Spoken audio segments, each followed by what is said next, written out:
Amen. Amen. Magandang umaga po sa ating lahat. Amen. Ako sa iyo, magandang umaga po sa ating lahat. Sino ating gano'n? Magandang umaga po sa ating lahat. Amen. Ganun na yan mga kapatid. Ha? Para tayo natalo sa sabuan to. Ganyan na. Okay. Dito po tayo sa Psalm chapter 40, verse 7 and 8. For the respect the reading the Word of God, lahat po tayo magsitayo at basahin po natin sabay-sabay po ng 7 and 8 ng libro ng Psalmistang David, chapter 40. Ang walang Bible ay pakinggan na sa kanila yung marang Bible. Tandaan kung walang baril.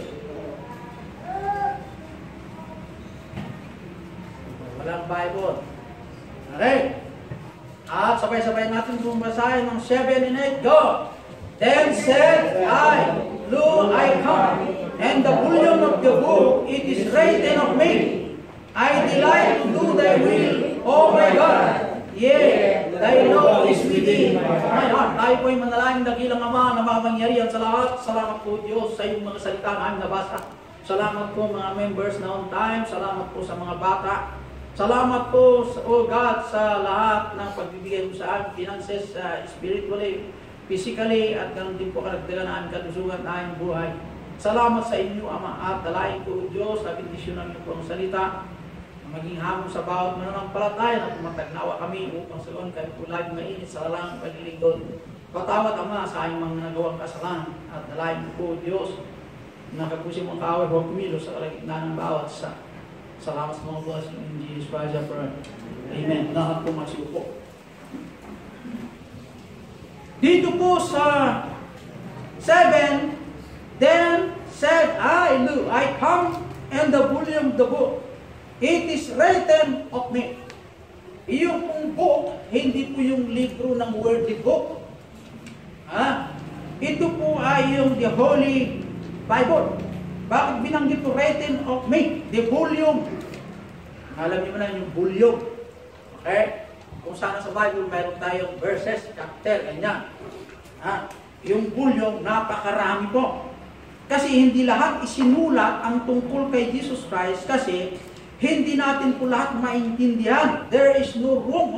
Itong sanlibutan, hindi niya kayang kargahin ang banal na kasulatan kung pupunuin lahat o isusulat lahat dito po sa papel, ang lahat na ginawa ni Kristo noong nandito sa lupa. Ibig sabihin yung word, ang ating mind, hindi niya kayang intindihin lahat. Kaya nakasulat lamang po sa banal na kasulatan yung dapat natin po intindihin. Kasi maraming pong mga mystery na hindi natin maintindihan. Kaya kung bakit binanggit ng Biblia, it is written of me. Kaya ang banal na kasulatan ay sinasabi sa Old Testament tungkol sa Panginoong Diyos, kung sino yung God in Spirit. At saka dito sa Old Testament, binabanggit din po yung tungkol sa Mesiya, yung darating na may dumanak na dugo. Ganyan. Kaya ang Bible ay dinidescribe niya po ang Creator at the same time God the Son. And the Old Testament at ang katuparan po sa New Testament. So maliwanag po na ang Bible ay tinutukoy sa dalawa. At ang pangatlo ay ang banal na Espiritu Santo. Yung tatlo po na nabanggit ng banal na kasulatan sa Old at saka sa New Testament, ang sabi ng 8, I delight to do thy will. Ano yung delight? Kinaluluguran ko na gawin ko yung kalooban mo. Ayun po ang ibig sabihin niya. I delight to do thy will, O my God. Yea, thy law is within my heart. Ang iyong pong salita o ang iyong pong mga bilin, ang iyong mga tuntunin ay kinaluluguran kong pakinggan ang mga ito at inilagay ko na sa aking puso o binigyan kong halaga ang iyong mga salita. Hindi ko nakakalimutan kasi nasa puso ko ang iyong salita. Oras kasi nasa puso natin ang salita ng Diyos, ay hindi natin siyang kakalimutan. Kasi nakasulat na o nakalagay na sa ating puso dahil binigyan natin ng halaga ng kanyang salita na iyon po ang ating kinaluluguran. Okay, natindihan ko. Mga kabayo with me. Kaya ang title ng mensahe, He will come to do God's will. He will come. Yung pong will come ay and the future at saka yung to do God's will ay yung pong nakaraan, God's will. Okay? Ang kanyang kamatayan at itong parating, God's will lahat yan. Okay? Kaya unang puntos, delight to do God's will. Suportado po yung kung 2 Corinthians chapter 3 verse 3 na nagtugma o ang verse 8 po ng chapter 14 ng Psalm. I delight to do thy will. Delight to do God's will. Okay? We know God's will through His Word. Ha? Nalalaman natin ang kalooban ng Diyos sa pamamagitan ng banal na kasulatan. Binanggit ko noon na ang salita ng Diyos may tatlo. The Bible, Scriptures, and the Word of God. Pag binanggit Word of God, siya rin po yung Scripture. Pag Scripture, siya rin po ang Bible. Ang Bible po ay yung kabuuan. The Holy Bible. Scriptures ay yung pong nakalagay po dito. Yung talatang-talata o by chapter. Yung pong Word of God, yung by word. Parehas din po yan. Okay? In detail, yung by word. Yung scriptures, yung by sentence, may period, comma, tuloy-tuloy. Parehas din po yung scriptures, the Word of God in the Bible. Kaya ang sabi po ng Bible, yung kung sa kalooban ng Diyos, nalalaman natin ang kalooban ng Diyos sa magitan ng kanyang salita. Kasi po sa magitan ng salita ng Diyos, nai-reveal sa atin ang gusto ng Diyos sa ating buhay. Ano po yung God's will? Ano po yung God's will? Dito po sa John 6:40. Sa John 6:40. Open with me your Bible. Kasi mas maganda, baybayin po natin dito sa banal na kasulatan. Ang kahulugan po yung God's will. Ano ba yung kalooban ng Diyos kay Jesus Christ? Sa John 6:40. Ano ba nakalagay po sa chapter 6 verse 40? And this is the will of Him that sent me, that everyone which saith the Son and believe on Him may have eternal life o everlasting life. Ito yung kalooban, yung nagsugo sa akin, that everyone at sinumang tumingin sa anak at manampalataya ay magkaroon sa kanya ng buhay na walang hanggan. Ito po yung kalooban ng Diyos Ama. So maliwanag na, this is the will of Him that sent me. Ano yung will niya? That everyone at sinuman which saith the Son. Bakit binanggit yung say, yung physical na paningin? Pag nakita mo, at sa magitan ng mata, nagkaroon ko ng development of the mind, na ikaw ay manampalataya sa anak. Okay? Dahil naipangaral na ang tungkol sa kaligtasan. Ang ganito. And believe on Him may have everlasting life. And I will raise Him up at the last day.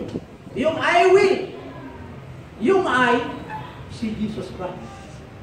Nagsasalita in spirit at bubuhay muli sa uling araw. Anong bubuhay niya? Yung physical na katawan. Kasi si Jesus Christ nagsasalita sa dalawa. Pag nagsasalita ng kapangyarihan, ayun po si God the Father. Pag nagsasalita ng mawabang, ayun po God the Son. Mahirap intindihin. Pero pag let the Holy Spirit will interpret. Ganun po ang punta ang salita ng Diyos. Kasi kung hindi ganyan, dalawa ng Diyos. Hindi pwede yan. Okay? Ano pa yung sample? 6:38. Sa 6:38. For I came down from heaven not to do my own will, but the will of Him that sent me. Okay?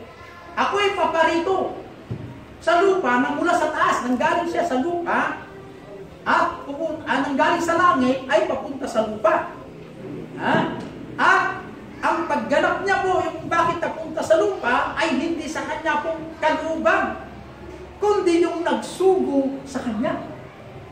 Okay? But the will of Him that sent me. Wala na po ibang sasabihin ni Jesus dito. Ano bang reason kung bakit napunta ka sa lupa? To do the will of Him that sent me. Bakit ka naligtas? To do the will of Him that died for me. Ito sana eh. Amen? Ganun talaga. Ang problema sa atin, iba naman, hindi naman ganun eh. Asa 1 John 2:17. 1 John 2:17. Anong sabi mo ng Bible sa 1 John 2:17? But he that doeth the will of God abideth forever. Ang sinumang gumawa sa kalooban ng Ama ay mapawalang hanggan. Kung gagawin mo yung kalooban ng Diyos Ama, ibig sabihin, yung pagganap mo, paggawa mo, yung kalooban ng Diyos, hindi katulad ng damo na nawawala. Recorded dyan sa heaven yung ginawa mong mabuti. Yun ang gusto tumbukin ko dito. Yung kalooban ng Diyos is forever. Mawala man ang lupa at ang langit, meron pa tayong kalugtong sa langit na ating gagawin. Anong gagawin daw? To praise the Lord. Kaya, dito sa lupa is just a preparation sa totoong panambahan sa langit, yung person ng doon. Kung umaawit ka sa lupa yung kung awitin na God said isa, aawitin mo rin sa taas. Pero pagkaiba, doon sa taas, meron tayong purified body na. Walang sakit. Kung dito sa lupa ay bulag ka, sa lupa may karamdaman ka doon, wala na. Pero umaawit pa rin tayo doon. Yun kung ay eternal. Okay? Dito sa lupa, pansamantala. Okay? Kaya, but he that doeth the will of God abideth forever. Pag ginagawa natin yung will. Ang ibig sabihin kami yung will. Alam yung nalungan ng will? Yung gusto niya, yan ang nasusunod sa katawan ito.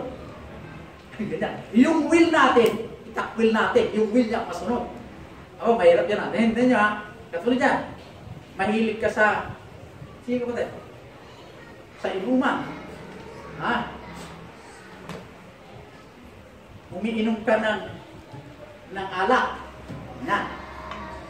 May schedule sa pag-inom mo dyan. Kaya ito ang kalooban ng Diyos, yung ugaling, umiinom ka ng alak, tatanggalin mo yung ugaling mo yan. Ang schedule ng pag-inom mo ay alas 10 kanya. Tatanggalin mo yung ugaling niyan. Yung ugali, yung kalooban ng Diyos na ugali, na siya ang nalulugod, yun ang ipapalit niya dito. Tanggalin mo naman yun. Pag tinanggal mo yun, ibig sabihin, ay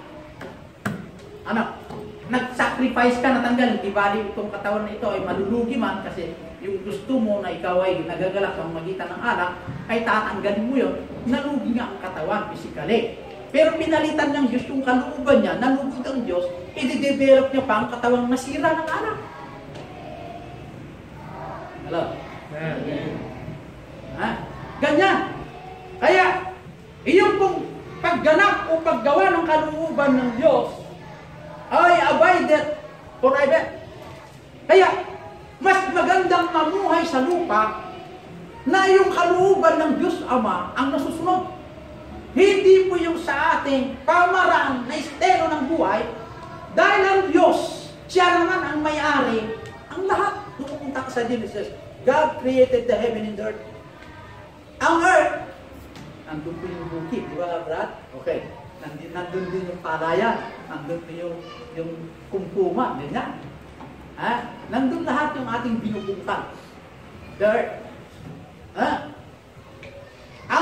Ang palaisdaan na karagatan ay sa kanya rin because He created the ocean, or the sea, the seas.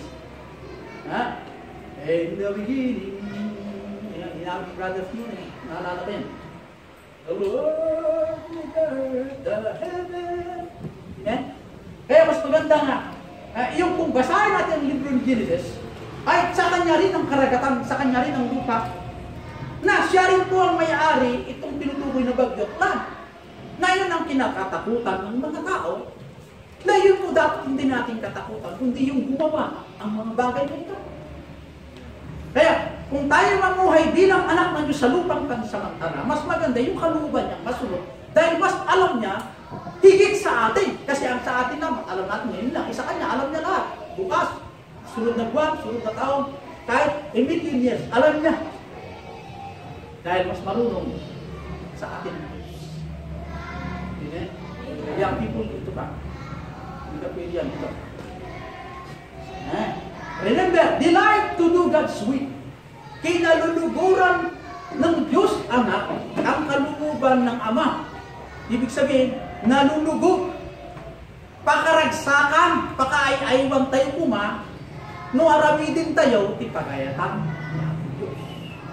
Kabaliktaran mo tayo, imbis ko mga, no ada, bilin niya ako Diyos kada tayo, pakaragsakan kuma. Kinalulugod natin, nagampanan o gawin.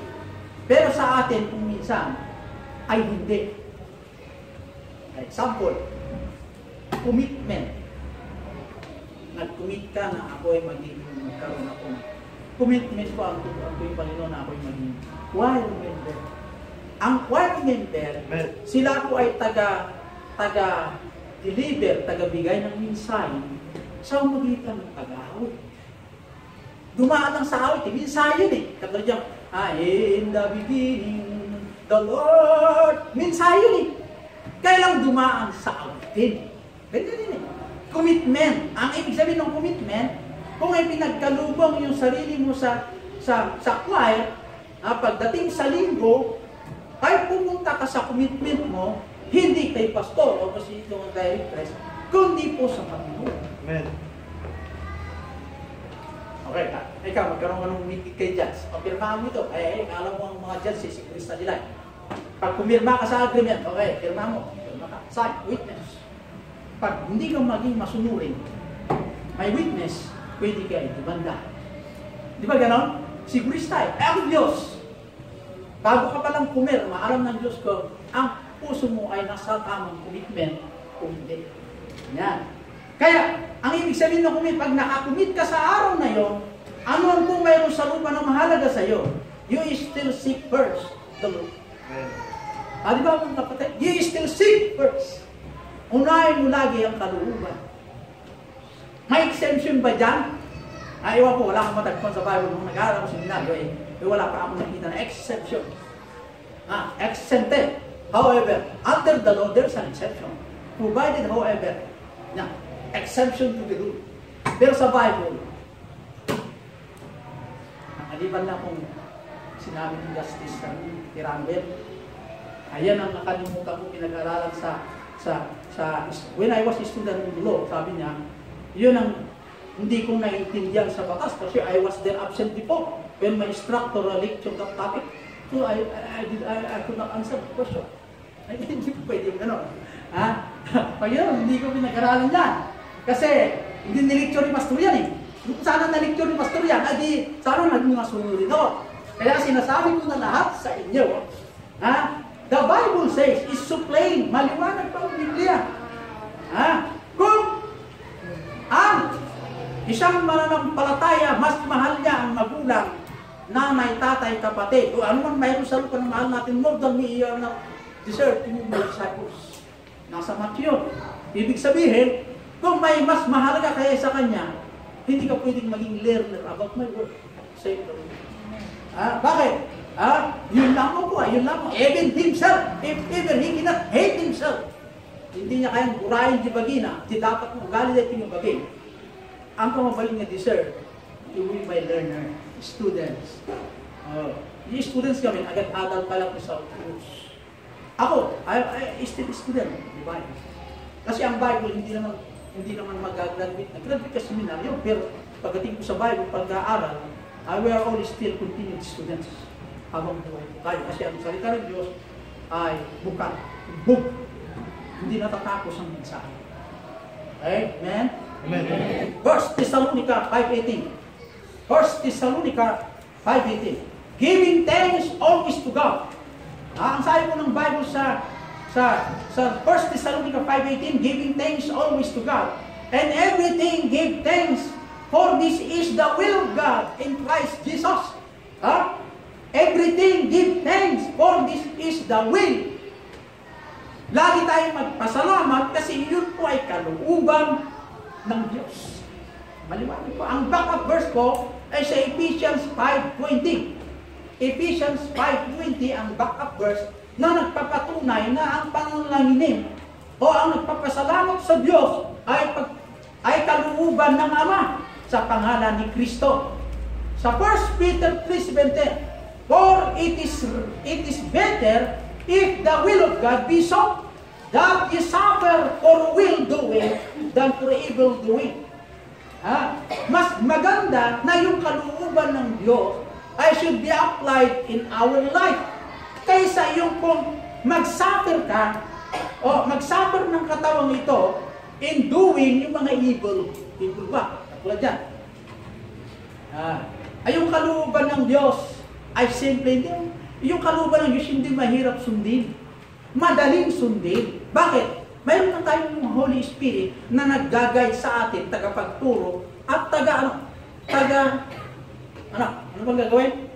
Pagpaliwanag yung gusto ng banal na kasulat, tinuturo sa atin ang dapat natin daan, at ipinapaliwanag din yung intention ng Diyos sa buhay na ating nihinirap. May kasama tayo. Pero ang sabi ng banal na kasulatan sa 3:18 po, ng 1 Thessalonica, at ang sabi niya, dito po sa for Christ hath also once suffered for sin, the just for the unjust. Tingnan niyo po. Ni Kristo nag-suffer physically. Para ano? For reward? Hindi po. Hindi po for reward. Bakit nag-suffer physically? To do the will of Him that sent me. Kalooban ng Ama na siya po ay mag-suffer dahil ang Ama, mahal niya po ang mga makasalanan. Bakit? Hindi naman nag-complain si Jesus, bakit ako, Ama, wala akong kasalanan, bakit ako lang pahirapan sa Diyos? Ayaw ko sila na parusaan ng batas ng tao kasi mayroon pang batas na ibinaba mo sa lupa, ay sila ay nagkasala, ayaw mo parusaan ng batas. Kailan man hindi nagreklamo si Jesus Christ? Bakit ako, Ama, nang napili mo na mag-sacrifice? Pinag-aralan natin nakaraan na this is my only begotten Son in whom I am well pleased.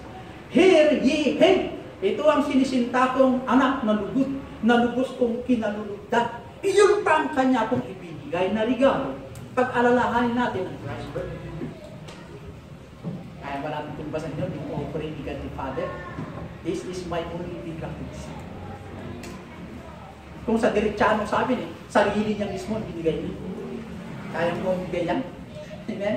Kahit ka pasal, di mo kaya ito. Talaga itong katawang mo ito binigay ko na. Pero yung ganyang pagbibigay na namatay para sa mga taong walang kwenta sa harapan ng Diyos, parang mahirap gawin yun. Pero yun ang kalooban ng Ama. We are all doing what the will of God in us. Bawat isa. Dahil iyon po ang kinalulugod ng Ama. Kaya si Jesus Christ yung nabuhay sa lupa, ginawa niya po yung kinalulugod ng Ama. To do His own will. Kaya tayo po iniligtas ng Diyos sa bundok ng Kalbaryo at sinumang sumampalataya magkaroon ng buhay na walang hanggan. Iyon ay kalooban ng Diyos. Yung paghihirap ni Kristo, kalooban din ng Diyos. Pero pag ikaw ay nabubuhay bilang Kristiyano, kalooban din ba ng Diyos yung ating ginagawa? Ano ngayon? Ano ba ang ginagawa mo? Yeah. We ask question ourselves. Tanungin natin ang ating sarili. Patapos na naman ng 2018. Kaya, Christians need to be obedient, which require us to be strong and very courageous. John 1:7. Christians need to be obedient, which require us to be strong and very courageous. Na ayon sa Joshua chapter 1 verse 7. Ang example dyan ay sa Psalm 119 verse 16. Then example, I made haste and delayed not to keep thy commandments. Ginawa ko, ako'y nagmamadali. At hindi ko inangkara na gawin ang iyong kong pinagdibili ng Panginoon. Na ayon po sa Salmistang David 119 verse 16. I made haste. Wala yung sinasabi, mamaya na lang, sandali na lang yan. Wala mo yung attitude na mamaya. Christians need to be obedient, which require us to be strong and very courageous. Joshua chapter 1, verse 7. Kaya, members, huwag natin pong sasabihin na tayo po ay takot. Deuteronomy, pangatlong puntos, 29:29. The Bible is God's Word, and His will must be applied to our lives.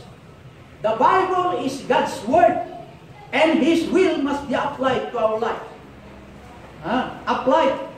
It will involve the command to be obeyed, the principles to be followed, the prohibition of things to be avoided. Katulad po ng alak, sigarilyo, lahat ng mga bagay na dapat natin i-avoid.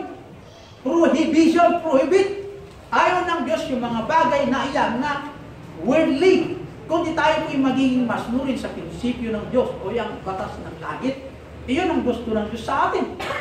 Sa Psalm 40 verse 8, an attitude of delight, desire should fill, an attempt to do God's will. And God takes great joy in those who cheerfully do His will. God will take a great full joy in His heart if ever we do His will. Amen. Nagagalak ang Diyos kung ang bawat mananampalataya ay gawin ang kalooban. Maliwanag naman, mga kapatid. In order to know God's will, such instances, ano ba yung mga instances para gawin po natin yung kalooban ng Diyos? Yung kalooban, sinasabi ko sa inyo, yung gusto niya, at ang ayaw niya sa atin, itakwil natin ang ating gusto, yung gusto niyang itanim dito. I-surrender mo ngayon ang katawang ito, yung gusto niya masusunod, yun ang will. Lahat ng gusto ng laman natin, itakwil. Yung gusto niya, iyon po ang itanim sa pusong ito at maging masunuri ang katawang ito sa gusto ng Diyos. Pag sumusunod ka sa gusto ng Diyos, natutuwa, nagagalak ang Diyos. Ngayon, ano ba yung mga instances? We must be in fellowship with the Lord. We must be, in fellowship with the Lord. Gusto ng Diyos na tayo po'y makipag-fellowship sa Diyos. Makipag-fellowship kayo sa kaibigan nyo, sa classmate nyo, sa office. Ilang oras yun? Ang talang fellowship mo sa Diyos.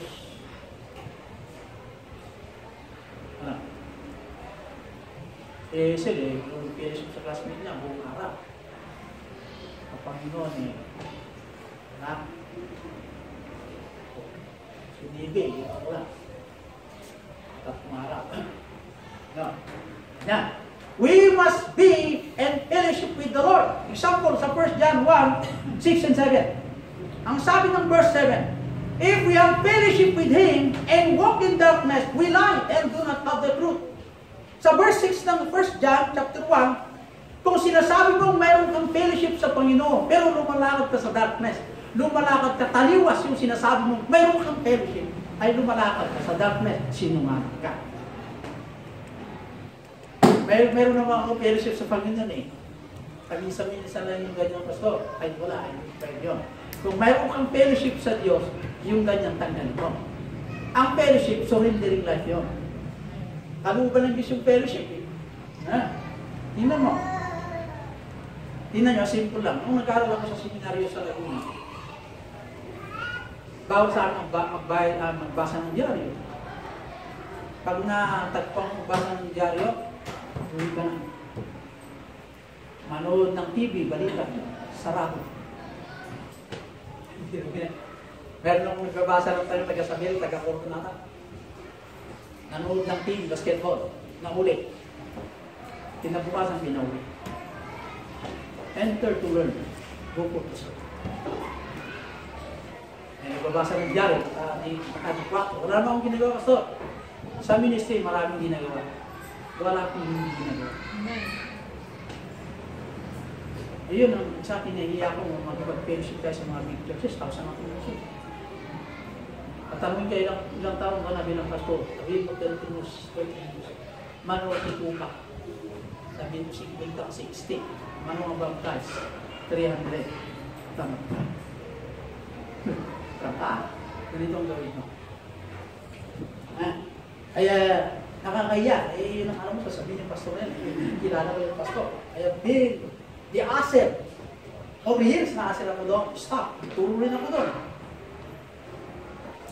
Kaya, Papasok naman ang 2019.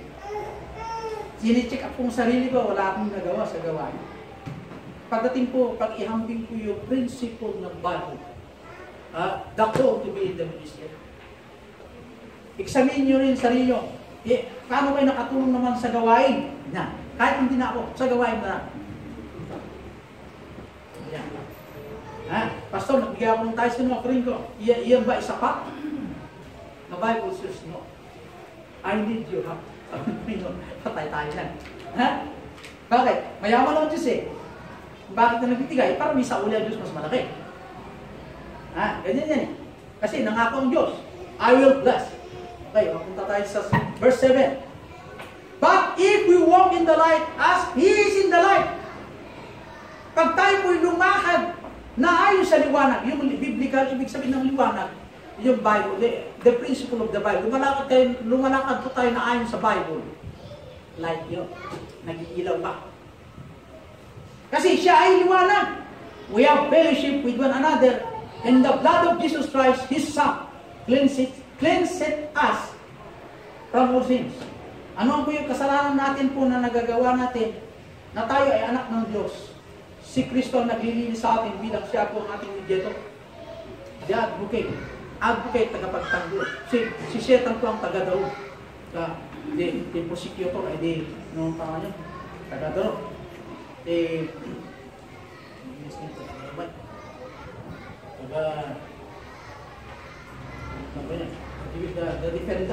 defendant siya ang parang piskalya. Siya ang taga-daw. Ang defender ay ang ating advocate, si Jesus Christ. Panginoong Ama, binayaran na. Magpasalamat tayo, meron tayong advocate, tagapamamagitan. Siya po ang namagitan sa tao, sa Diyos. Pag nagkasala ka ulit, tingnan mo, sabi ni Satan, nagkasala yung anak mo yun. Ama, binayaran ko lang ng kasalanan. Ang Diyos tumingin sa atin, okay, bigyan ka, anak, ng pagkakataon siya, nalain ka. Tayo, patawarin mo ako, Panginoon. Sige, bibigyan ka ng pagkakataon. Pagpasalamat tayo sa Diyos, ang Diyos ay mabait sa atin, amen, kahit hindi nakasala. Pinapatawad po tayo kung lang tayo humihin ng totoong kapatawanan. Amen? I can't hear you. Amen. Ba't malungkutin kayo lahat dito ang tingin? Ano ba yung meron sa labas? Kalimutan mo na yun. Amen? Nandito tayo sa church. Dapat tayo po yung masaya. Baka pinainisip yung ulam na, ano kayo, ulam ko mo kaya? Baka matanda ng mga naluto rin, kalimutan nyo muna. Nandito tayo sa church. Amen? Kaya, the Bible is God's Word and His will must be applied to our life. Yung kalooban niya pagdating po sa application sa katawang ito. Ang katawang ito, meron pong dapat yung gampanan kung tayo niligtas. Ang buhay sa kanya. Ang buhay ay balita. Ang buhay ay hindi natin alam kailan tayo mawawala. So, as long as ginawa natin ating tungkulin, tayo po'y masaya. Amen? Tayo po'y manalain o God Almighty, salamat Panginoon sa iyong salita. Nalain po Diyos na hamunin ang bawat mananampalataya to stand the line of faith to continue despite of many problems that we are now going to encounter. I pray, Father, na hindi lang po makapatira dito sa bayan sa Samat, kundi sa ibang bansa. I pray that to challenge them to continue, O God, to work, especially, O God, to continue to be in the ministry. Sa bawat mananampalataya saan man sila, sa paring ng sanlibutan, I pray, Father, na bigyan mo sila ng laging mainit sa larangan ng paglingkod, at tulungan mo sila ng magandang panampalataya ganun dito sa amin sa Pinas. I pray na palaguin mo ang gawain po dito sa Bigsemia at mga members of sport na tayo bigyan. Salamat sa paalala ng Jesus Christ. Amen. God bless.